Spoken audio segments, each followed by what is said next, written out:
오늘 함께 나눌 말씀의 제목은 왕의 음식을 거절한 소년들입니다. 오늘 말씀인 다니엘서는 시작의 부분에 해당되는 말씀들입니다. 다니엘은 바벨론 왕국에서 왕의 음식을 먹으라는 명령을 받습니다. 먹으면 되지만 다니엘은 거절을 합니다. 왕의 음식을 거절하라는 것은 신앙적으로 매우 중요한 것입니다. 왕의 음식을 먹는 것이 신앙과 어떠한 연관성이 있는지 함께 살펴보려고 합니다. 유다 왕 여호와김은 애굽의 바르느고에 의해 세워진 18대 왕입니다. 그가 통치하는 동안 애굽을 섬기던 유다는 갈그마스 전투에서 애굽이 바벨론에게 참담하게 패하는 것을 지켜만 봐야 했습니다. 여호와김이 바벨론에게 항복하라는 하나님의 뜻을 거부한 결과 바벨론 느부갈네살 왕은 BC 605년에 유다를 침공해 많은 백성들을 포로로 끌고 갔습니다. 느부갈네살 왕은 하나님의 전에 있는 기물들을 가져가 신할 땅 이방 신전에 두었고 지혜가 있고 용모가 출중한 유다 소년들에게 바벨론의 학문과 언어를 가르쳤습니다. 느부갈네살 왕은 포로로 잡혀온 유다 사람들 중에서 왕궁을 위해 일할 만한 사람들을 찾고 있었던 것입니다. 대제국을 다스려 했던 느부갈네살 왕은 다양한 민족에 대한 포옹 정책으로 제국의 질서를 유지하려고 했던 모습을 볼 수 있습니다. 포로로 잡혀온 정무민들 가운데 지혜와 지식에 능하고 뛰어난 인재들을 등용하면서 바벨론에 충성하는 관리로 세우기 위한 정책을 폈던 것입니다. 이 조건에 따라 선택된 유다 소년들이 바로 다니엘과 세 명의 친구들입니다. 그들은 유다가 바벨론의 침공으로 멸망당한 그 혼란한 상황 속에서도 자라난 소년들입니다. 그러나 그들은 사회적으로 불안한 상황 속에서도 학문을 익히고 지식을 쌓으는데 게으르지 않았습니다. 그리고 그곳에서 왕이 먹는 음식과 포도주를 먹게 했습니다. 바벨론은 마르둑이라는 신을 국가의 신으로 섬기고 있었습니다. 마르둑은 바벨론 사람들이 섬기던 수많은 잡다한 신의 왕이었습니다. 황실에서는 왕을 비롯한 사람들이 마르둑에게 바쳤던 제물들을 음식으로 먹었고 그 음식을 먹은 마르둑이 인생의 평안과 복을 가져다 준다고 생각하여 그것을 하나의 신앙의 표현으로 고백하는 모습들이었습니다. 그렇기 때문에 바벨론 왕의 음식을 먹는 것은 우상숭배이고 하나님에 대한 배교의 행동이었습니다. 바벨론 왕은 이러한 의미로 유다 소년들에게 왕의 음식을 먹게 했습니다. 다니엘은 신앙의 큰 위기 앞에 서 있게 되었습니다. 그는 지금 왕실의 교육을 기꺼이 받았습니다. 바벨론의 언어와 학문을 배우고 이름도 바벨론식으로 벨드사살로 고쳤습니다. 그렇지만 왕의 음식은 단호하게 거절했습니다. 왕의 음식을 먹는 것이 하나님을 버리고 이방신을 자신의 주인으로 선언하는 행동이기 때문에 그렇습니다. 즉, 자신을 더럽히는 행위였습니다. 내일 볼 말씀인 다니엘서 1장 8절의 말씀을 우리 함께 보겠습니다.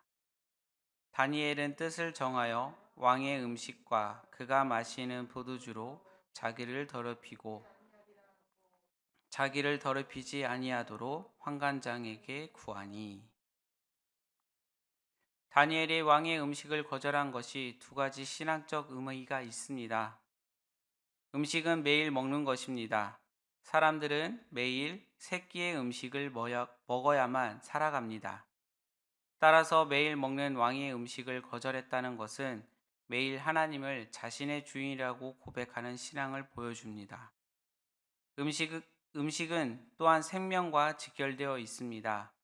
음식을 먹지 않으면 생명을 잃습니다. 바벨론 왕의 음식을 거절했다는 것은 하나님을 자신의 생명의 주인으로 선언했다는 것을 뜻합니다. 다니엘은 바벨론의 모든 것을 수동적으로 받아들였습니다. 그들의 문화와 언어, 학문 등 모든 것을 받아들였습니다. 그런데 왕의 음식에 대해서는 뜻을 정하여 거절했다고 말합니다. 수동적 삶에서 능동적 삶으로 전환되어 있는 것입니다. 모든 것은 다 받아들여도 하나님을 믿는 신앙만큼은 결코 양보할 수 없다는 것입니다. 이렇게 하나님 앞에서 신앙의 결단을 내렸던 하나님은 사람을 보내어 주십니다. 그가 바로 환관장입니다. 환관은 내시를 뜻합니다. 환관장은 모든 내시들, 신하들을 총괄하는 자로서 상당한 권세와 영향력을 갖고 있다는 것을 알 수 있습니다. 또한 그는 왕의 측근이기도 합니다. 하나님은 환관장을 보내셔서 다니엘이 은혜와 국류를 얻게 하십니다. 하나님은 신앙의 결단을 내린 사람을 그냥 방관하지 않으십니다. 신앙의 결단을 내리는 자, 뜻을 정한 자는 하나님이 사람을 보내셔서 은혜와 국류를 얻게 하십니다. 다니엘은 장차 우상 숭배가 만연해 있는 바벨론 제국을 섬기게 될 것입니다. 그는 불신과 불성 중의 세상의 한복판에서도 흔들림 없이 믿음으로 하나님의 뜻을 이루기 원하셨습니다. 다니엘은 자신의 나라를 멸망시키고 강탈한 바벨론을 섬기는 일이라고 해서 그 일을 소홀히 하거나 피하지 않았습니다.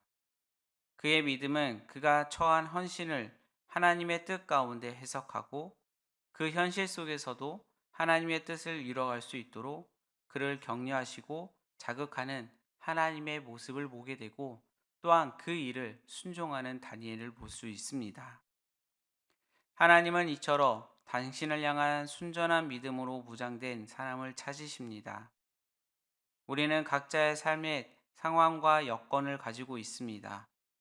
어떠한 사람은 자신의 처지에 만족하며 살아가기도 하지만 대부분의 사람들은 그렇지 못합니다. 그런데 하나님이 기대하시는 믿음은 당신이 허용하신 삶의 자리에서 우리가 당신의 뜻을 찾고 따르는 것입니다. 다니엘은 포로로의 몸으로 바벨론을 섬겼지만 그는 그 자리에서 살아계신 하나님을 바벨론의 전역에 드러내고 있습니다. 이처럼 우리는 믿음의 삶으로 살아가신 하나님을 드러내야 합니다. 다니엘은 세상 속에서 살아가는 성도들에게 신실함의 본을 보여주고 있습니다. 그는 포로로의 신사였음에도 불구하고 놀라운 믿음의 영향력을 발휘했습니다. 하나님을 향한 확고한 믿음으로 어떠한 유혹에도 흔들리지 않는 모습을 보여주고 있습니다. 하나님은 다니엘처럼 확고한 믿음으로써 최선을 다해 미래를 준비하는 사람들을 통해 일하십니다. 무엇을 먹느냐는 내가 결정을 합니다. 그래서 먹는 것이 나 자신이다 라는 말까지 있습니다. 말씀 고린도전서 10장 31절의 말씀을 우리 함께 읽겠습니다. 그런즉 너희가 먹든지 마시든지 무엇을 하든지 다 하나님의 영광을 위하여 하라. 우리는 먹든지 마시든지 무엇을 하든지 하나님의 영광을 구해야 합니다. 하루 세 끼를 먹을 때마다 기도하면서 하나님을 나의 주인으로 고백을 해야 합니다. 나의 생명과 영혼을 책임지시키고 돌봐주시는 분이 하나님이심을 고백해야 합니다. 우리 각자의 있는 상황과 형편 속에서 하나님 앞에 서는 자가 되어야 된다는 것입니다. 그럴 때 우리의 삶은 그럴 때마다 우리의 삶은 육체가 정신을 지배하는 삶이 아닌 정신이 육체를 지배하는 성숙한 삶이 될 것입니다. 이러한 하나님의 깨닫게 하심과 충만하게 하심이 오늘 삶의 속에서 넘쳐나기를 소망합니다.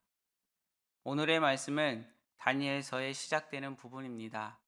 어린 나이에서도 바벨론 포로로 잡혀온 다니엘의 친구들의 모습 속에서 하나님의 역사하시는 그 모습을 시작이 되는 모습들을 볼 수 있습니다.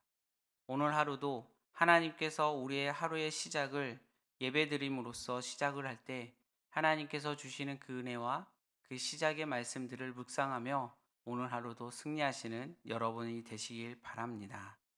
기도하시겠습니다. 사랑의 하나님, 세상을 이기는 권세를 가진 자가 되게 하셔서 감사합니다.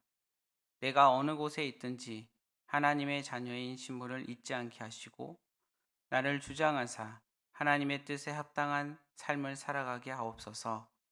오늘 말씀처럼 하나님 앞에 합당한 뜻을 정하여 하나님의 은혜를 입게 하여 주시옵소서. 그러나 우리의 삶의 여정 가운데 믿음의 싸움은 그것으로 끝나지 않습니다. 넓은 길과 좁은 길을 선택해야 하는 순간들이 계속 있습니다. 그럴 때마다 선택의 기준을 올바르게 선택하여 주시고 나의 모든 것을 하나님께 맡기는 믿음의 삶이 되게 하여 주시옵소서. 오늘 하루도 주님께 모든 걸 맡기고 주님께 나아갑니다. 하나님께서 함께하여 주시고 동행하여 주시옵소서. 사랑이 많으신 예수님의 이름으로 기도드립니다. 아멘.